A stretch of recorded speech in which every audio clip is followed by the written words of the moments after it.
And the best thing about it is you can direct it to multiple commercial real estate syndications, up to 80% of the funds at any time. So you're no longer having to do the 45-180.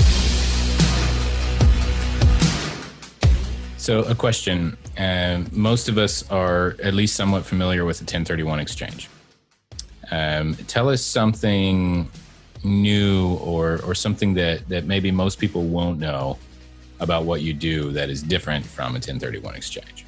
Right. So the Deferred Sales Trust is just an installment sale. So the first thing for your listeners to understand is that an installment sale, or known as a seller carryback, they probably know it. And if they don't know it, it goes back to the 1920s tax law, IRC 453. Let's just say I'm going to buy a property from Josh, and the property's worth $10 million. And let's say you own it free and clear, Josh. And I come to you and I say, Josh, I want to buy your property, but can I give you a down payment of $2 million? And let's say you say, sure, and you carry a note for $8 million. Well, you just did a seller carryback deal, Josh. You received $2 million, which you'll owe tax on, but that other $8 million is in a deferral state. The only difference with this Deferred Sales Trust is we're going to enter in right before close of escrow. And instead of selling it to me, you're going to sell it to the trust for $10 million. And I'm going to go to a bank and get a loan. I'm going to buy it all for $10 million. And everything clears. And now the funds are sitting in the trust, all deferred.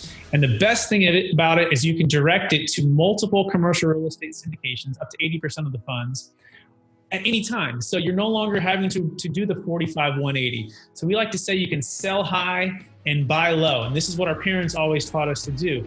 Don't sell high and 180 days later buy higher.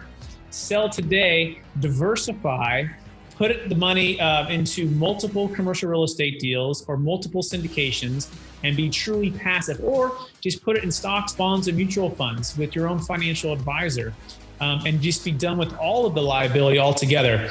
And the last thing is, it's the debt-free plan, meaning when you sell, only the proceeds go into the trust. So this is the concept of smart debt, risky debt, and dumb debt.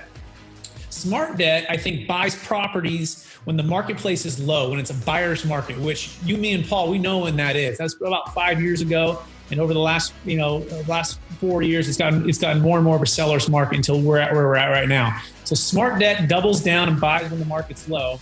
Risky debt, though, stays in when the market's pretty high or gets more highly leveraged. Dumb debt doubles down and buys another 1031 property and takes on even more leverage when the appreciation has already been forced and they're overpaying for a property. And so the Deferred Sales Trust, you can just sell and relieve all of the debt pressure because you don't have to replace the debt, and then you're diversified. So we think it's probably the best solution for this marketplace right now.